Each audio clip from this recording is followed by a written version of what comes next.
I can't outdo the Kelseys. I thought about trying to do that. But 2024 Time Athlete of the Year, 2-time Naismith Trophy. I mean, we could spend the entire podcast, Caitlin, just listing off like everything that you've been doing for the last 4 years. But Caitlin, I really appreciate you taking the time to just hang out for a little bit. It's good to catch up with you. Thanks for having me on. Caitlin Clark is making headlines once again, this time in a must-watch interview with University of Iowa Sports Media. As the countdown begins for her iconic college jersey retirement at Carver Hawkeye Arena, she looks back on the key moments that defined her journey. From overcoming the challenges of a freshman season during COVID to managing life as a student athlete. Clark also shares insights on her WNBA dreams, the friendships that have shaped her career, and an unexpected run-in with Taylor Swift at a Chiefs game. I've been covering you since your senior year of high school, but you and I had never met face-to-face until after your freshman season because they kept everything so strict due to COVID and everything. Yeah. And that's what kind of makes your rise kind of even more intriguing to me, because it's not even the fact that like you've elevated to where you are. You started from the bottom because there were literally no fans in attendance, and like even the TV deal was kind of suspect at the time. And believe me, Caitlin's perspective on women's basketball and the moments that shaped her career are absolutely unmissable. Her thoughts are candid, authentic, and a true reflection of why she's one of the most dynamic athletes in the sport today. So get ready. We're breaking it all down, right here, right now. Let's dive in. So, 3 words describe your Iowa career. Well, I'm going to say special. Okay.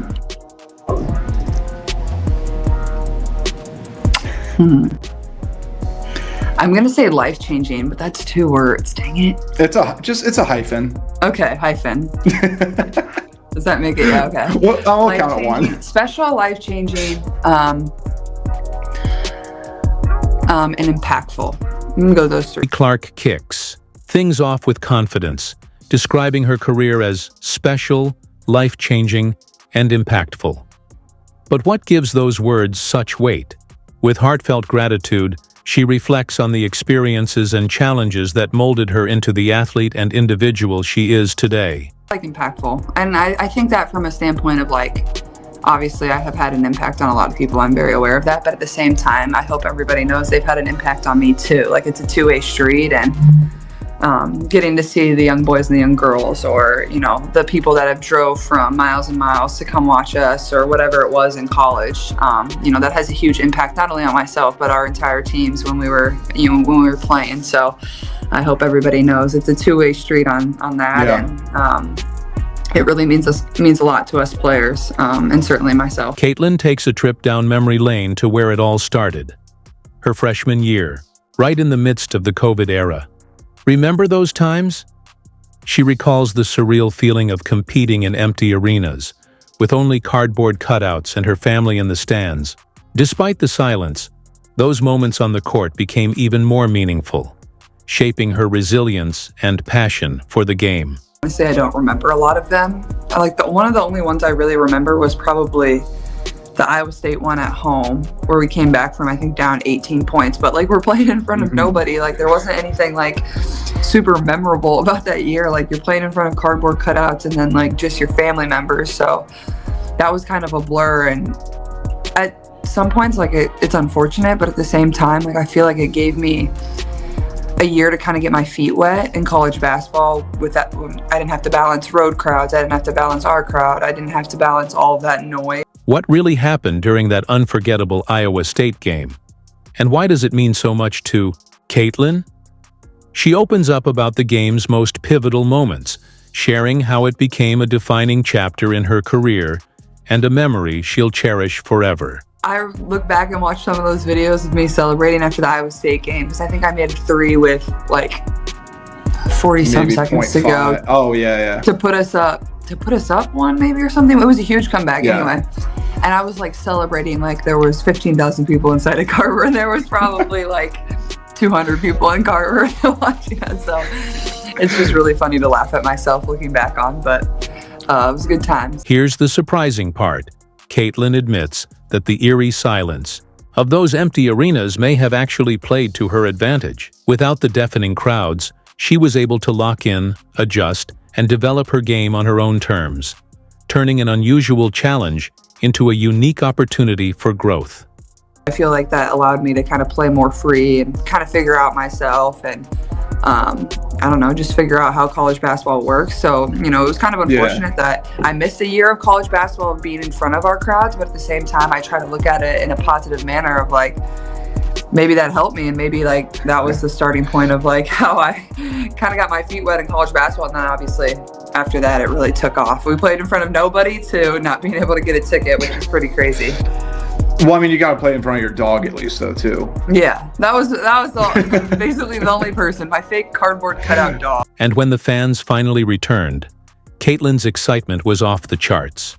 She recalls the electrifying atmosphere and how their energy became a game changer, pushing her to new heights and making every moment on the court even more unforgettable. Honestly, I think going into my second year, I was just so excited to like finally get to play in front of people. I remember asking, it was like the exhibition game. And I remember like going up to Coach Fitz, I'm like, how many people do you think are gonna be here? Like I kept asking, like I was so giddy on like finding out like how many people were gonna come, like what the crowd was gonna be like. Like I remember being like so excited to finally play in front of our fans and the people that have supported, the program far before I got there. So I just remember being like super giddy about that. I remember just being so excited. I think there was probably like 4,000, 3,000 people there maybe if I had to guess, but I was like so excited to play in front of people that weren't my mom and dad and my teammates' parents. Like it was like a taste of, kind of what could be or what had been for the program previously. So I just remember being like so giddy about an exhibition game because it was just the first time that I got to play in front of our fans a year after I'd already been on campus, more than a year after being on campus.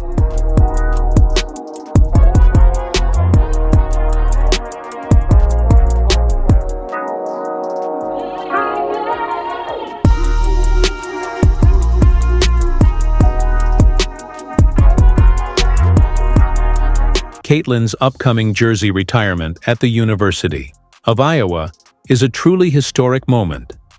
As just the third player in program history to have her number immortalized in the rafters, she pauses to reflect on the remarkable journey that brought her to this achievement. I guess now that enough time's gone by, what's your kind of thought process about your jersey getting retired and knowing you don't even just have your mark on the floor? Like your jersey is going to be in the rafters forever. Obviously it gets announced and it's like, oh, this is amazing and this is so cool. But I feel like as the days kind of started to approach here and we're now like a week away from this actually happening, I feel like it's kind of becoming really real. And, this isn't like a goal where you show up to campus and you're like, I want to have my jersey retired one day. Like nobody does that. Nobody thinks that way. Like you just give your all for the program and the university. And there's been a lot of really good players to come through our program and have, would have been National Player of the Year, Big Ten players, whatever it is. And I think we only have 2 with their jersey retired right now. Mm-hmm. So it'll be cool to be one of the few. From wearing the legendary number 22 to leaving an indelible mark on the court, Caitlin shares that having her jersey retired was never something she actively aimed for. Instead, it's a natural result of the passion and commitment she invested in the program. Now she reflects on what this incredible honor really means to her. Let's hear it directly from Caitlin. I think it's hard to probably, really feel all the emotions until I'm going to be inside of Carver and really see it and experience that with my family. And I'm not usually a very emotional person, but I feel like this will probably make me a little more emotional. And usually like when we've had certain things inside of Carver, I've been competing or playing shortly before like something like that has happened, whether it's been a senior night or something like that. Mm-hmm.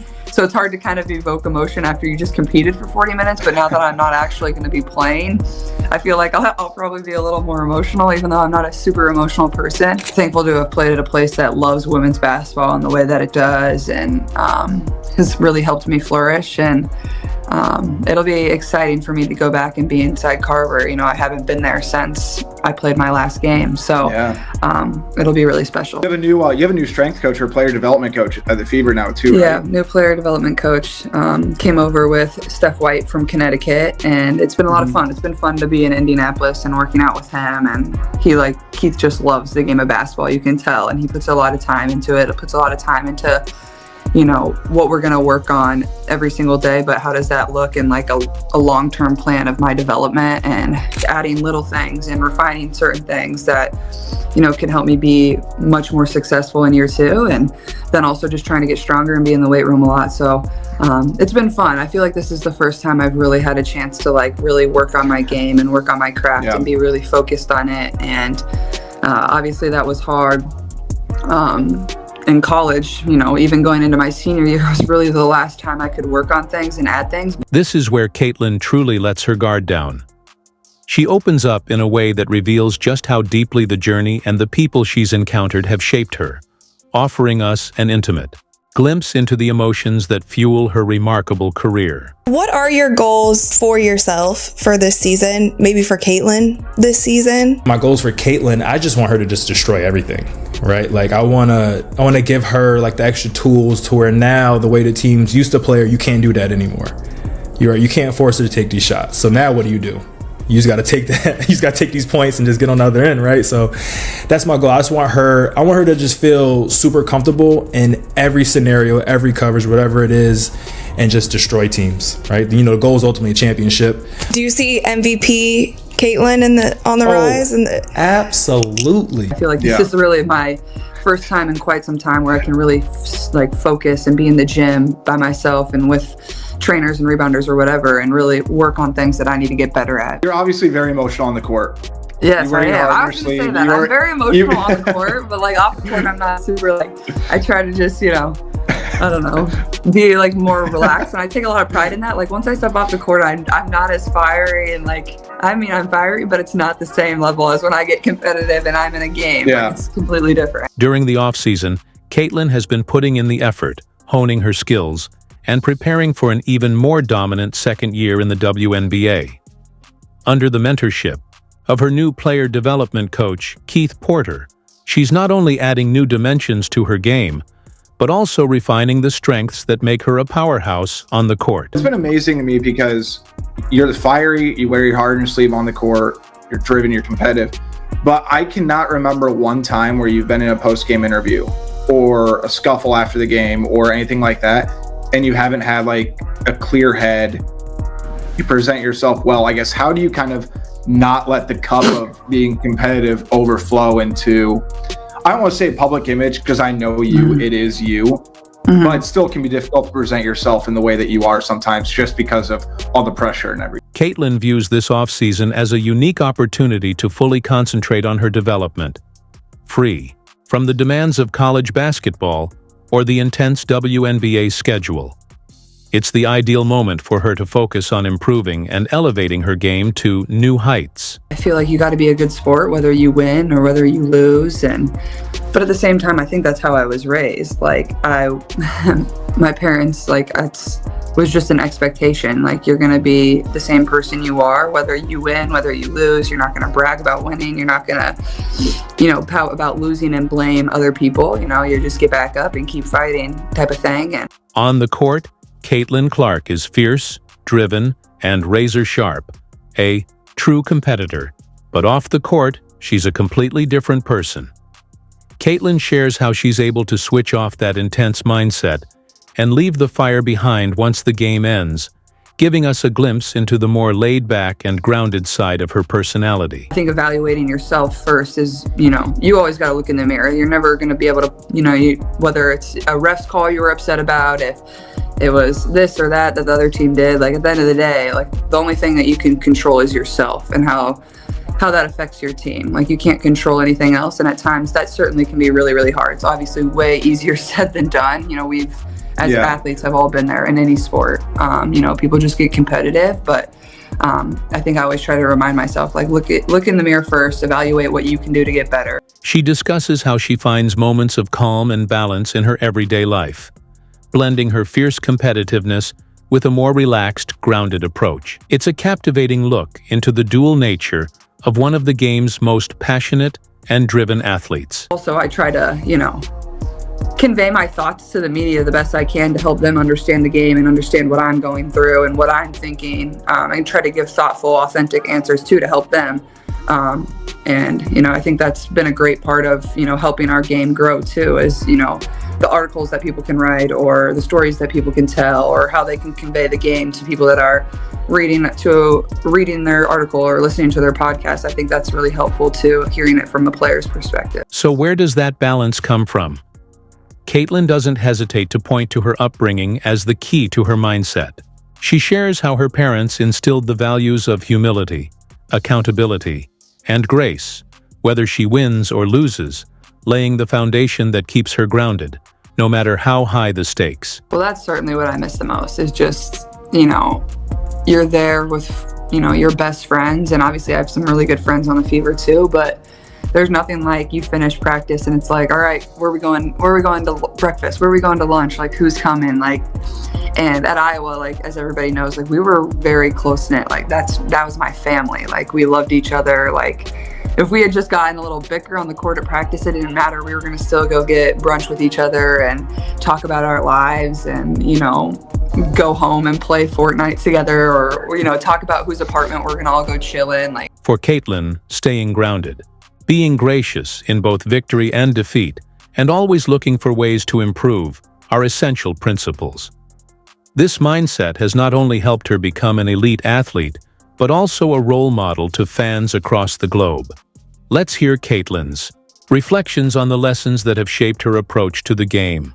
Those are the fun little memories that we share that, a lot of times are even better than some of the basketball memories. Obviously the basketball memories are great. We won a lot of games, but it's the small little things that nobody gets to see. So I certainly miss that. And I miss going to practice every day in Carver. Like, I'm the type of person that just loves to practice. Like, I loved going there. I loved competing. Like, Coach Bluter would have us play live literally every single day. Like, we would just go in there and compete versus one another. So obviously I miss that. The pros are just so different because it's such a lot of the responsibility is just on yourself. It's like, what are you, you're making your schedule, you're doing this, you're doing that. And obviously it's like that in college too, to an extent, but it is much different. And it's a business at the end of the day. And, college is obviously a business, obviously going more towards that. Yeah. But it's much more of a business in the pros than in college. Like, I like to think you're still amateur. You were when I was there. Not anymore, obviously. It's not really so much that, but I guess I just miss the fun of being with my friends and, doing things 18 to 22-year-olds do. When asked about how she handles the media, Caitlin shared her approach with honesty and insight. She explained how she stays focused on her goals, blocks out unnecessary noise, and prioritizes staying true to herself amidst the spotlight.